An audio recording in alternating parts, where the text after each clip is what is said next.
En ocasiones los seres humanos son capaces de hacer cosas inimaginables, con la finalidad de conseguir algo que deseen con todas sus fuerzas. Incluso llegan a sobrepasar los límites de su propia moralidad sin importar cuánto daño le puedan generar a otra persona, solo por alcanzar su objetivo. Hola a todos, mi nombre es Adrián y quiero compartir una historia que dividió en dos mi vida de una manera crucial.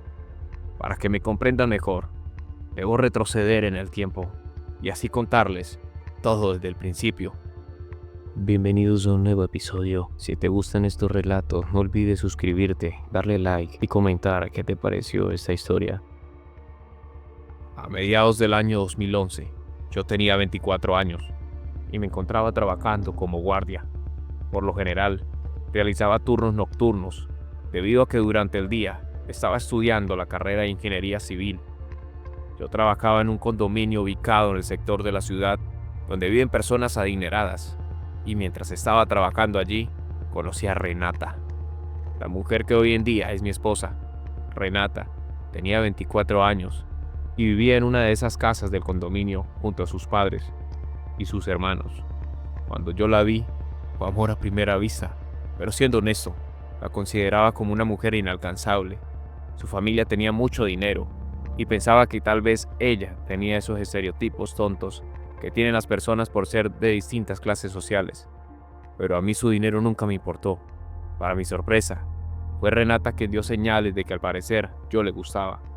Un día ella me entregó su número de teléfono anotado en una pequeña hoja de papel, y así fue que comenzó nuestra historia. Duramos 3 meses conociéndonos, y siempre que nos veíamos, era a escondidas de su familia. Cuando me encontraba de turno en el condominio nos tratábamos solamente como cortesía, pues ella disimulaba frente a sus padres, y sí, así inició nuestra relación.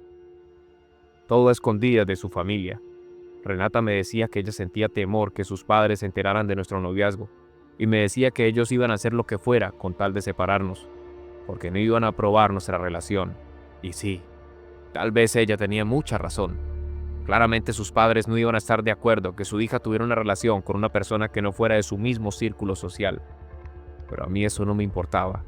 Yo estaba dispuesto a enfrentarme a sus padres, y tal vez guardaba la esperanza de que ellos me conocieran y me dieran la oportunidad de demostrarles que yo tenía buenas intenciones con su hija. Pero el tiempo pasaba, y nosotros ya teníamos una relación de más de 2 años. Incluso, yo ya me había graduado como ingeniero civil y renuncié a mi trabajo de guardia porque encontré empleo en una de las empresas de construcción más grandes del país. Comencé a tener mejores ingresos y en cada pago ahorraba algo de dinero preparándome para el momento en el que Renata y yo por fin pudiéramos construir nuestro hogar, porque ella ya estaba próxima a graduarse como dentista y su condición siempre era que nos esperáramos mientras ella terminaba sus estudios para que formalizáramos nuestra relación. Para ser honesto, en este punto, yo ya estaba un poco cansado de esta situación, y mi insistencia era tanta que mi Renata finalmente decidió contarle la verdad a sus padres y, como era de esperar, su reacción no fue para nada positiva. Para ellos, su mundo de privilegios y estatus social no incluía la idea de que su hija se relacionara con alguien como yo, un hombre humilde y trabajador. Y como ya ustedes se imaginan, en la casa de mi esposa comenzaron un mundo de problemas. Sus padres insistían en que ella debía irse a estudiar a los Estados Unidos, una especialización en ortodoncia maxilofacial, porque ese siempre había sido su sueño. Le prometían que le rentarían un departamento y que allí iba a vivir muy cómodamente mientras estudiaba, pero esta propuesta tan tentadora en realidad no era más que una excusa para separarnos y que termináramos nuestra relación. Tal vez pensaban que ella se olvidaría de mí y se conseguiría a alguien mejor o que estuviera a la altura de ellos.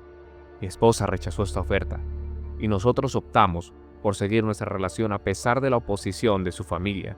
Pero esta vez decidimos dar un paso adelante y empezar una vida juntos. Renata consiguió empleo como dentista en una clínica y con nuestros ahorros logramos comprar algunas cosas y alquilar una casa, no tan cómoda como en la que ella vivía, pero era nuestro hogar y solo eso nos importaba.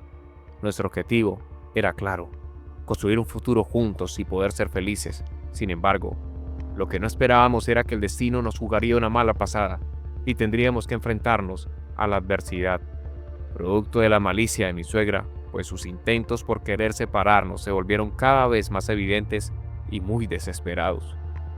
Para todo esto, ya había pasado un año, y durante este tiempo, la comunicación de mi esposa con sus padres era muy poca, hasta que llegó el momento más temido para nosotros. Mis suegros decidieron finalmente conocerme. Yo debo reconocer que siempre tuve la sensación de que ellos tenían malas intenciones, pero no quería decirle nada a Renata, porque ella estaba emocionada.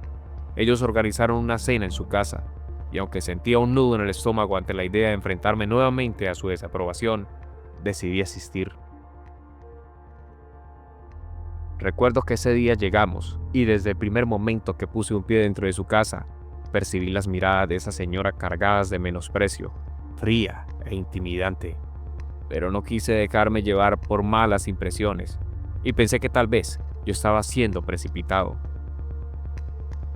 Y la verdad, yo quería hacer feliz a mi esposa, y estaba dispuesto a dar lo mejor de mí para tratar de llevarnos bien. Durante la cena, traté de ser lo más amable y cortés posible.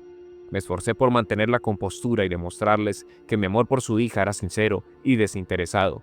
Posteriormente, con el pasar de los días, aparentaban aprobar nuestra relación, pero eso solamente era una estrategia de mi suegra, porque realmente nunca fue así. A pesar de mis intentos por tratar de ganarme su aprobación, cada esfuerzo parecía ser en vano, pues el odio que especialmente la señora me tenía era más fuerte. De repente, todo en nuestras vidas dio un giro inesperado. La empresa en la que yo trabajaba se vio envuelta en una crisis financiera y debido a un recorte de personal, me quedé sin empleo de la noche a la mañana. A medida que pasaron las semanas, la incertidumbre y la preocupación se apoderaron de nosotros. A pesar de mis esfuerzos por encontrar otro empleo, enviando mi currículo no conseguía por ningún lado. Y sí, mi esposa estaba trabajando, pero su sueldo no alcanzaba para cubrir la totalidad de nuestros gastos. El tiempo pasaba y nuestra realidad se hacía cada vez más difícil. Los ahorros que habíamos acumulado se agotaron rápidamente. Nos encontrábamos luchando para llegar a fin de mes, viendo cómo se acumulaban los pagos y la presión financiera aumentaba cada día, hasta que llegamos a un punto crítico en el que no tuvimos más opción que enfrentar la dolorosa realidad. Ya no pudimos seguir manteniendo nuestros hogares y tuvimos que entregar la casa donde vivíamos porque no nos alcanzaba para pagar la renta. De manera aparentemente muy amable, mis suegros le ofrecieron a Renata que nos mudáramos para la casa de ellos mientras lográbamos acomodarnos un poco, y como ya no teníamos más opciones, decidimos aceptar su oferta. Tal vez yo siempre he sido un hombre noble y pensaba que lo hacían con buenas intenciones. Sin embargo, los meses pasaban y yo me sentía desesperado.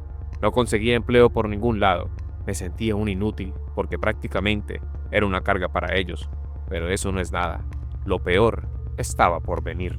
La situación se volvía más angustiante con cada día que pasaba. En medio de esa desesperación que sentía, mi salud comenzó a deteriorarse de manera inexplicable. Habían días en los que me daba un malestar intenso que resultaba dejándome en la cama con fuertes dolores de cabeza, fiebres muy altas, difíciles de controlar, escalofríos y mucha fatiga. Cada vez que iba al médico me recetaba medicamentos y me hacían análisis de sangre, pero siempre salían bien. Y de manera repentina, todo se me quitaba, y días después volví a enfermar. Era muy extraño. Un día mientras me cepillaba los dientes sentí un sabor extraño en mi boca y al revisar, noté que me sangraba la encía porque se me había caído un diente. Los doctores no encontraban razón de por qué me enfermaba, y yo tampoco sabía qué me estaba pasando o qué era lo que tenía. Mi estado comenzaba a decaer, porque me empezó a dar ataques de pánico terrible de pensar que me iba a morir. En medio de mi crisis, sentía que mi corazón palpitaba con todas las fuerzas, como si se quisiera salir del pecho. Mis manos se dormían y sentía un cosquilleo por todo el cuerpo. De verdad, que eso era muy espantoso. Eso no se lo deseo a nadie. En las noches mientras dormía, me despertaba porque sentía como si alguien se parara sobre mi pecho, impidiéndome respirar, y sentía que se me cortaba la respiración durante algunos segundos. Lo peor de todo esto era que mi esposa ya estaba comenzando a creer que tal vez yo estaba perdiendo la razón y que todo me lo estaba inventando y eran alucinaciones mías. Yo sentí en medio de tanto caos que mi relación con Renata estaba llegando a su fin. Un día que aparentemente me sentía un poco tranquilo, quise despejar mi mente y me fui a dar una vuelta a un parque cercano de la casa. Estaba sentado en un banco tomando un poco de aire cuando se me acercó una mujer que yo no conocía y me dijo: que ella tenía un mensaje para mí. Me preguntó que si quería recibirlo.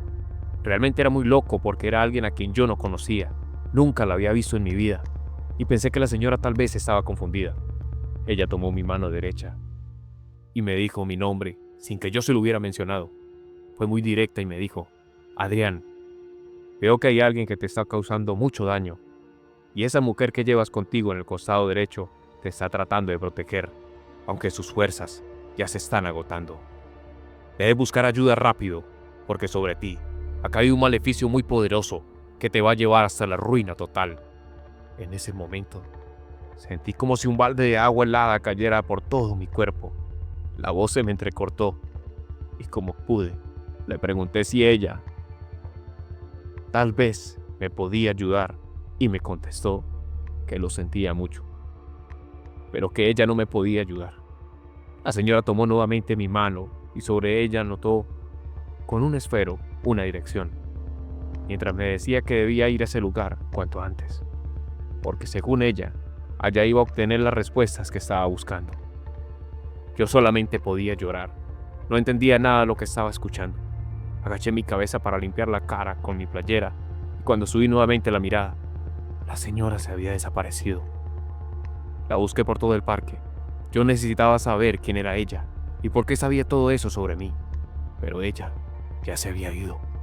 No la encontré por ningún lado. La verdad, no supe ni cómo regresé nuevamente a la casa. Me sentía aturdido de camino. Solamente podía escuchar el sonido de los automóviles que iban con velocidad y como pitaban la bocina cuando intentaba pasar una calle. Trataba de asimilar todo y preferí callar y no mencionar nada. Ni siquiera le conté a mi esposa lo que me había pasado. Al día siguiente, apenas amaneció, fui a ese lugar donde la señora me había indicado. Yo ya estaba desesperado y decidí creer que tal vez lo que ella me decía era cierto. Posiblemente era una persona con algún don y por eso podía ver o sentir cosas sobrenaturales. En la situación en la que yo me encontraba realmente no tenía nada por perder al ir a ese lugar, aunque debo confesar que yo siempre he sabido que existe la santería, porque mi abuelo era oriundo de Venezuela, pero él en su juventud llegó a México porque se enamoró de mi abuela. Él siempre me contaba cuando era niño que su padre era santero en su ciudad, en Maracaibo, Venezuela, pero siempre decía que su magia era buena. Él podía realizar curaciones a través de las plantas medicinales y mediante rezos curaba a los niños del tan conocido mal de ojo. También era un gran consejero espiritual. Mi abuelo decía que esta práctica espiritual provenía de su familia paterna, como un legado de generación en generación y que antes de morir, su padre debía pasarle el secreto a algún hombre miembro de su familia que fuera descendiente de él. Pero lamentablemente, él falleció de manera imprevista en un accidente mientras montaba un caballo y falleció al recibir un golpe en su cabeza.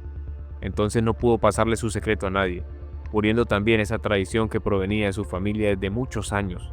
Entonces, debido a estas historias que yo escuchaba desde niño, siempre he sido muy consciente que así como existe la santería, también existe la brujería, que se utiliza con la intención de causar daño, pero nunca pensé que esto me pudiera pasar a mí.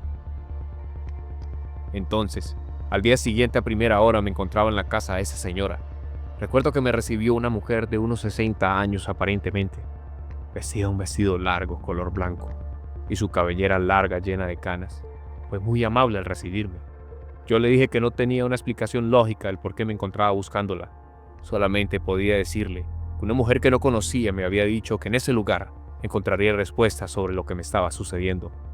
Ella sonrió y me invitó a que pasara y tratara de relajarme. Entramos a un cuarto y recuerdo que tenía sobre su escritorio cartas de tarot, piedras y cristales de colores que eran muy energéticos y había en el ambiente un olor agradable maderado. Ella me dijo que no le contara ni le dijera nada sobre mí, ni cuáles eran los motivos por los cuales buscaba ayuda. Me dijo que su nombre era Rebeca y que la persona que me encontré en el parque era su hermana, que ellas no suelen dedicarse a realizar este oficio, pero habían casos en los que ella personalmente hacía una excepción y trataba de ayudar a las personas que lo necesitaban, pues desde que eran unas niñas tenían el don de la clarividencia y veían cosas que no todos podemos ver y que en algunas ocasiones la gente al escuchar algo que no querían reaccionaba de una forma negativa. Y eso la había llevado a cerrar estos portales y tratar de llevar una vida normal. ignorando esos mensajes que las personas que ya se fueron de este mundo quieren que les entreguen a los seres queridos. Luego Rebeca me tomó de las manos y susurró una oración, barajó sus cartas de tarot e hizo una fila con todas boca abajo. Me dijo que tomara 7 cartas y que no se las mostrara. Ella las fue tomando una por una y me revelaba cosas de mi vida sin yo haberle mencionado absolutamente nada sobre mí. La señora Rebeca se supo toda mi vida. Me reveló aspectos de mi pasado que me dejaron asombrado, hasta que llegamos a esa carta que me dejó con escalofríos, la carta de la torre. Me dijo que podía haber una mujer que había deseado la desgracia y la ruina sobre mí, de la nada.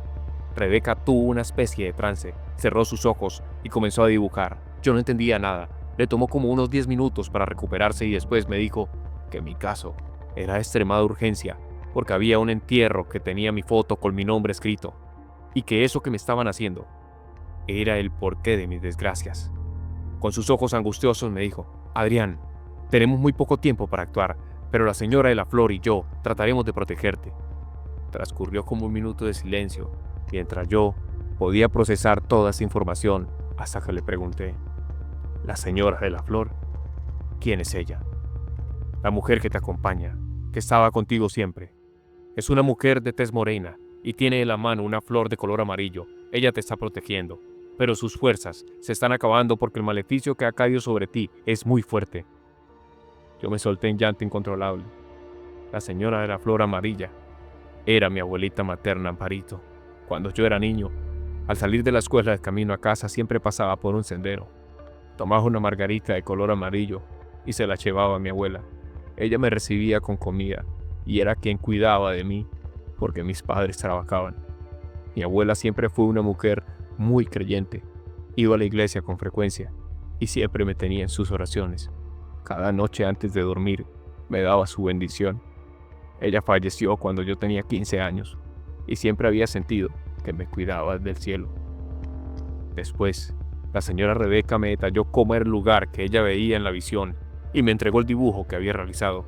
Era como un estilo de mapa, donde ella me indicaba el lugar exacto al que tenía que ir para encontrar eso que me estaba causando daño. Me dijo que era un cementerio en un pueblo que quedaba a 4 horas de nuestra ciudad. Su advertencia fue clara: si no actuaba rápidamente, mi salud podría empeorar más. Cuando yo me iba a retirar, le pregunté a Rebeca cuánto le debía por sus servicios. La mujer respondió que ella no podía aceptar ningún pago y con mi agradecimiento era más que suficiente. Cuando finalmente llegué a la casa, esperé a que mi esposa regresara del trabajo para contarle todo lo que me había pasado en esos días, pero principalmente lo que Rebeca me había revelado. Al principio, su reacción fue muy incrédula, como si pensara que yo estaba perdiendo la cordura o estuviera bromeando. Pero cuando le dije que me iría hasta ese lugar a investigar más, ella aceptó acompañarme. Para mí, era claro que la persona que estaba detrás de todo esto era mi suegra, pero Renata dudaba de que todo eso fuera cierto. Incluso me dijo que la señora Rebeca era una charlatana y que solamente quería dinero. Tal vez era porque se resistía a creer que su propia madre pudiera estar involucrada en algo tan siniestro. Esperamos hasta el fin de semana y nos fuimos para ese pueblo. Al llegar, buscamos el cementerio y como eran las 4 de la tarde, ya estaba cerrado. En la puerta del cementerio nos encontramos con 2 hombres. Uno era el guardián que cuidaba el lugar y el otro, el sepulturero del cementerio, que estaban haciéndole compañía al guarda. Al vernos, nos llamaron y nos dijeron que nunca nos habían visto en el pueblo, que si íbamos a visitar alguna tumba en especial. Nosotros le dijimos que no, y yo les conté cuál era el motivo por el cual estábamos allí. El sepulturero me pidió que le mostrara el mapa que llevaba, y se inclinó para observarlo más de cerca, y con cara de sorpresa afirmó que la estructura del cementerio se asemejaba notablemente a lo que estaba representado en el dibujo. El sepulturero me dijo que me iba a ayudar, porque él ya había conocido de casos como el mío.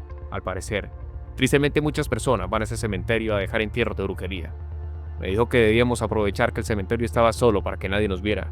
Entonces, él buscó una pica y la pala, y me llevó hasta el lugar exacto que me había indicado la señora Rebeca en el mapa. Para el sepulturero, no fue difícil encontrar el lugar, debido a que el cementerio es un poco pequeño y justamente estaba cerca de un árbol de mango que nos sirvió como indicación.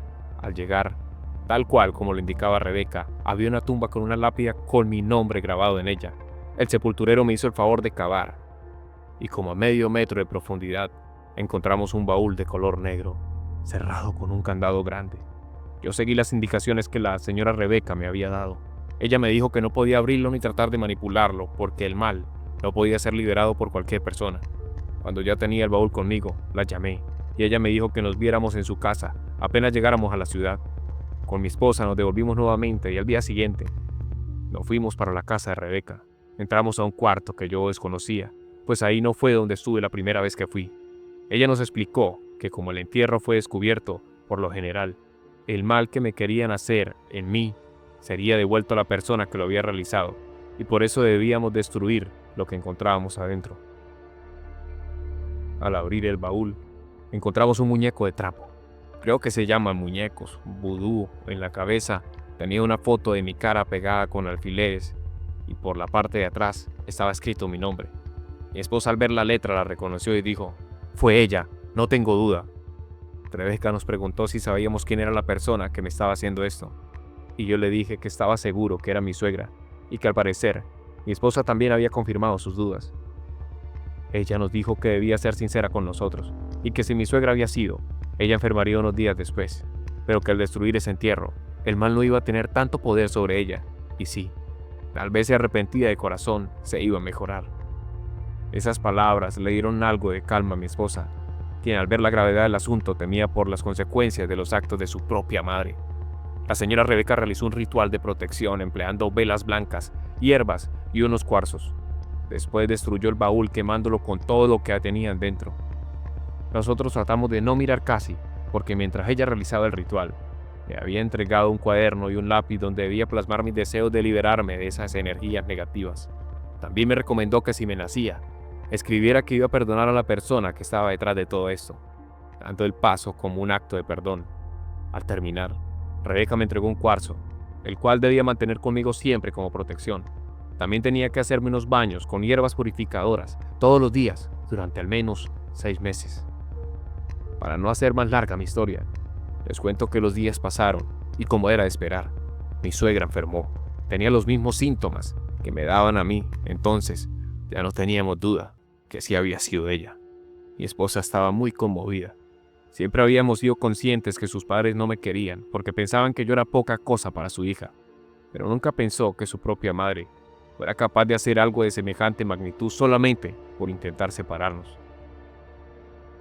Al ver que mi suegra enfermaba cada día más, decidimos confrontarla. Ella inmediatamente se puso a la defensiva, negando cualquier cosa de la que la estuviéramos culpando y tratando de justificar sus acciones. Le mostramos las evidencias, pero ella seguía en negación. Fue un momento difícil para mi esposa, enfrentar la traición de su propia madre, conocer sus intenciones maliciosas y ver que con el paso de los días, la salud de mi suegra empeoraba cada vez más.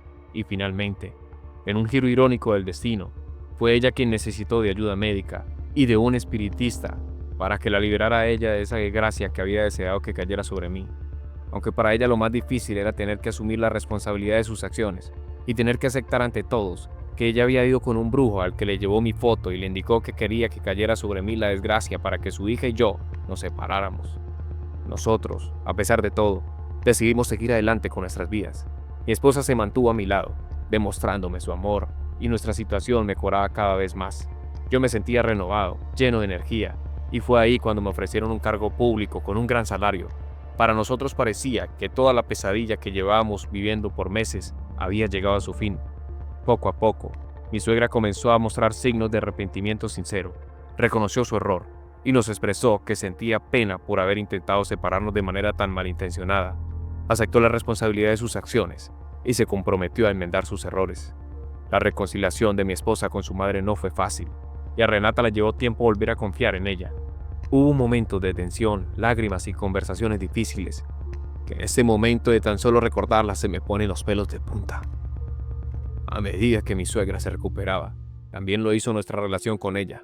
Gracias a la ayuda de Rebeca tuvimos varias sesiones de terapia para sanar, donde se perdonaron los errores, y finalmente pudimos reconstruir nuestros vínculos como la familia que somos. Un año después de esta horrible pesadilla, mi esposa y yo decidimos formalizar nuestra unión a través del matrimonio. Fue un momento de alegría y celebración, donde marcamos el comienzo de una nueva etapa en nuestras vidas, ahora con la bendición de Dios.